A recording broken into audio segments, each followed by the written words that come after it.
Assalamualaikum warahmatullahi wabarakatuh. Kami dari Universitas Jember kelas MKU PKN 15 kelompok 3 akan mempresentasikan tentang Konstitusi Indonesia. Berikut adalah kelompok kami.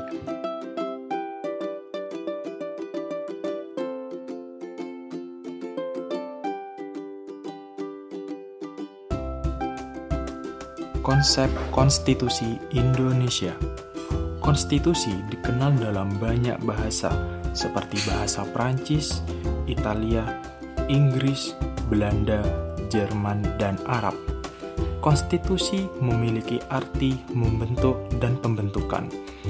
Dapat diketahui bahwa konstitusi itu berarti segala peraturan yang membentuk sebuah negara. Menurut C.F. Strong, konstitusi adalah kumpulan prinsip-prinsip yang mengatur kekuasaan dan hak-hak yang diperintah, serta hubungan antar keduanya.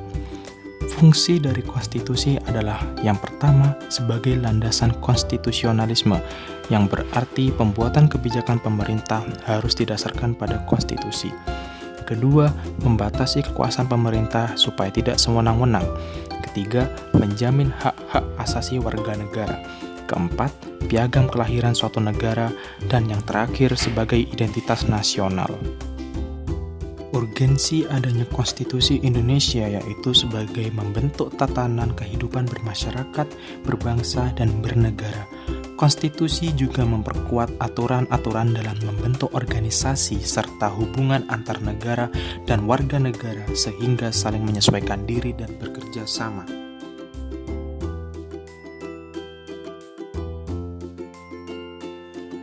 Latar belakang terbentuknya konstitusi bermula dari janji Jepang untuk memberikan kemerdekaan bagi bangsa Indonesia di kemudian hari.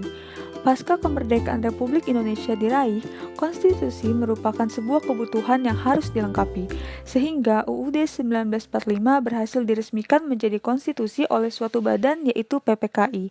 Dalam sejarah perkembangan ketatanegaraan Indonesia, ada 4 macam undang-undang yang pernah berlaku, yaitu periode 18 Agustus 1945 sampai 27 Desember 1949 dilakukan penetapan Undang-Undang Dasar sehari setelah Indonesia merdeka. Periode 27 Desember 1949 sampai 17 Agustus 1950 penetapan Konstitusi Republik Indonesia Serikat. Periode 17 Agustus 1950 sampai 5 Juli 1959 penetapan Undang-Undang Dasar sementara 1950. Periode 5 Juli 1959 sampai sekarang penetapan berlakunya kembali Undang-Undang Dasar 1945. Sumber sosiologis tentang konstitusi dalam kehidupan berwarga negara yang di dalamnya juga memuat cita-cita rakyat. Dengan adanya konstitusi, maka ada pembatasan dalam mengendalikan kekuasaan untuk bisa menjamin hak-hak rakyat. Oleh karena itu, muncullah aturan terhadap hak asasi manusia atau hak warga negara. Dengan adanya konstitusi yang berisi hak untuk hidup, hak untuk memilih, hak untuk berpendapat, dan lain sebagainya. Hal tersebut dirasa mampu menjamin kehidupan sosial warga negara Indonesia. Politik tentang konstitusi dalam kehidupan adalah membagi dan menentukan jenis kekuasaan, dan kemudian lembaga tersebut bertanggung jawab untuk melakukan jenis kekuasaan tertentu. UUD 1945 adalah menjadi landasan dan acuan secara politik baik oleh state, civil society, dan juga market.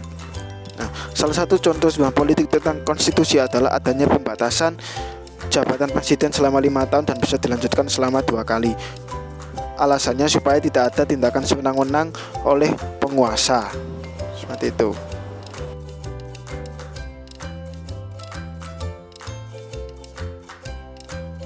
Eksistensi dalam konstitusi. Konstitusi dan negara tidak dapat dipisahkan. Dalam kehidupan berbangsa dan bernegara, konstitusi memiliki beberapa peran penting, yaitu yang pertama adalah menjadi identitas atau jati diri seluruh bangsa. Yang kedua, menjadi sumber hukum dan hukum tertinggi dalam sistem hukum. Yang ketiga, menetapkan tujuan berdirinya bangsa Indonesia.